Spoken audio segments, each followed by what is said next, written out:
that survival is a game of whispers, and the ultimate evolutionary weapon is absolute, undetectable stealth. Look at the solitary masters of the wild. The cougar pads across dry autumn leaves without displacing a single blade of grass. The leopard drops from the high canopy like a shadow detached from the sun. For 90% of the planet's apex carnivores, silence is the currency of life. To be heard is to starve.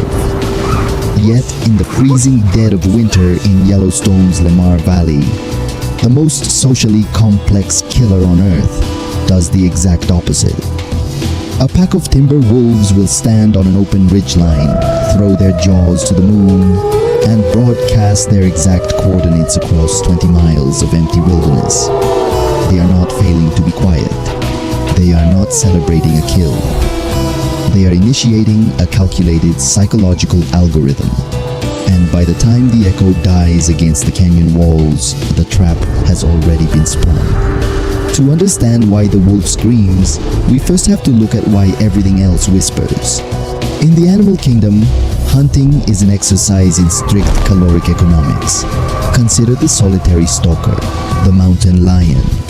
A cougar possesses a short, heavily muscled spine and explosive, fast-twitch muscle fibers. She is a biological shotgun.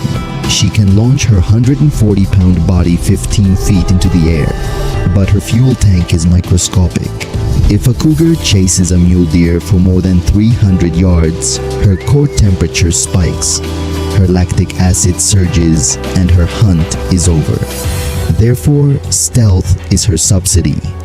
By closing the distance in total silence, she reduces the energy required to make the kill to a single explosive burst.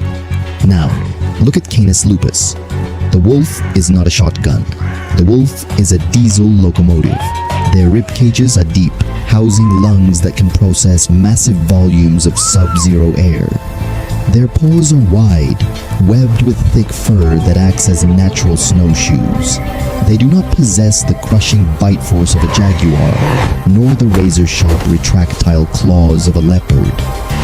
Put a single wolf in a phone booth with a healthy 800-pound bull elk, and the elk will shatter the wolf's skull with a single strike of its hooves. The wolf cannot overpower its world through ambush. It has to dismantle its world through exhaustion. But you cannot exhaust an enemy that is standing still, resting calmly in the brush. You have to make them run. And the cheapest way to make a 1,000-pound animal run is to get inside its head. Sound moves through freezing winter air at roughly 330 meters per second. But it does not travel in a straight line.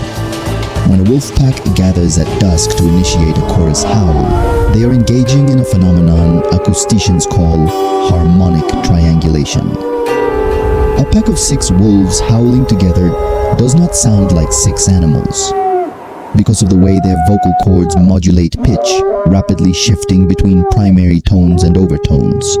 The human ear, and more importantly the ungulate ear, perceives a chorus of 20 to 30 distinct carnivores.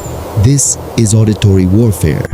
Imagine standing in a pitch-black room. Suddenly, a voice speaks from the left corner. Your brain instantly calculates the threat.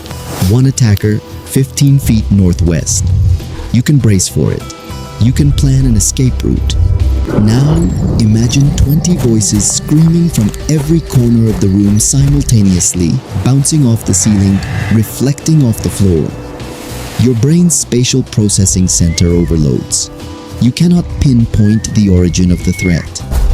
The sympathetic nervous system floods your bloodstream with cortisol and adrenaline. For a herd of 200 elk standing in a snow-choked valley, this acoustic illusion triggers a catastrophic neurological event. The breakdown of collective decision-making. In a calm state, an elk herd is an impenetrable fortress. The strong adults form a perimeter. The calves and the elderly stay in the center. If a predator approaches silently, the herd holds its ground. But when the valley begins to vibrate with the simulated sound of 40 wolves surrounding them from every azimuth, the fortress cracks. Panic replaces protocol. The herd makes the one mistake the wolves require them to make. They begin to scatter. In 1995, wildlife biologists in Yellowstone National Park witnessed this acoustic chess match firsthand during the historic reintroduction of the Druid Peak pack. For decades, researchers assumed wolves howled primarily to defend territory or locate lost pups.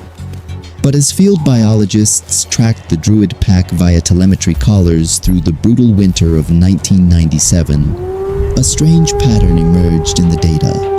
The wolves were howling most frequently on nights when the wind was blowing away from the elk herds, bouncing off the sheer granite cliffs of Specimen Ridge and reflecting back down into the valley floor. They weren't just howling at the prey. They were using the topography of the Rocky Mountains as a giant parabolic satellite dish. When the howl hit the herd, the elk would nervously shift, snap branches, and call out to their calves.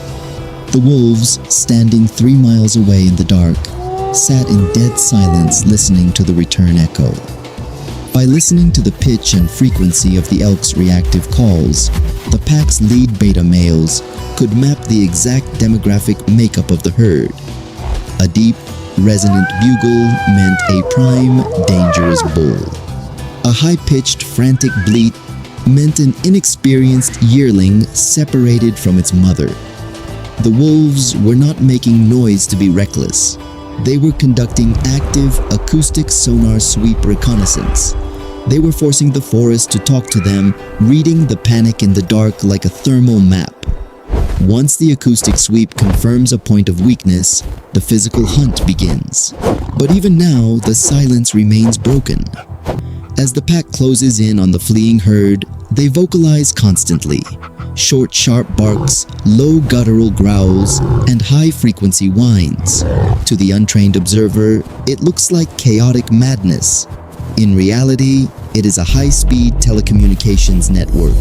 When a pack of wolves chases a herd of elk through 4 feet of powder snow, they are running a dynamic sorting algorithm. The younger, faster wolves act as flankers. They sprint to the outside edges of the herd, barking wildly. This noise acts as a shepherd's crook, forcing the herd to turn inward and pack tighter together.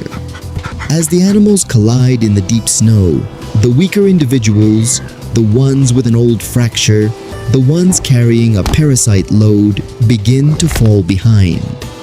What happens when a wolf tries to play by the rules of the cat? What happens when they do hunt in silence? Nature has tested this hypothesis, and the results are almost universally fatal for the wolf. In the high Arctic, when solitary wolves or fragmented pairs attempt to silently ambush muskoxen, the hunt fails nearly 95% of the time. When a muskox herd is not disoriented by sound, they execute a formation known as the phalanx. They back their massive armored hindquarters into a tight circle, lower their prehistoric hooked horns outward, and create a wall of solid bone. A silent wolf trotting up to a prepared muskox phalanx is simply walking into a meat grinder. The wolf's anatomy dictates its philosophy. If you cannot hide your body, you must weaponize your presence. Silence is the tool of the creature that fears what will happen if it is caught. Noise is the tool of the creature that intends to dictate the terms of the engagement. By filling the woods with their voices, wolves eliminate the very concept of a surprise attack, replacing it with a far more terrifying reality. The absolute certainty that they are coming, and the paralyzing knowledge that there is nowhere left to hide. Look out at the modern human world. We spend our lives obsessing over the architecture of the quiet. We are taught to keep our heads down, to move without friction, to blend into the scenery so that the hazards of the world pass over us unnoticed. We treat silence as safety. But the Yellowstone Valley teaches a different law of physics. True dominance does not come from shrinking yourself down until the world cannot detect you. It comes from projecting your signal so clearly and with such overwhelming harmonic force that the world has no choice but to reorganize itself around your existence. The wolf does not howl to ask the forest for permission to hunt. It howls to remind the forest who owns the dark. The wolf uses sound to shatter the mind of its prey. But in the pitch-black depths of the Atlantic Ocean, another predator uses sound to physically cook its prey before it ever takes a single bite. That bioacoustic weapon is deconstructed in our documentary on the sperm whale, appearing on your screen right now.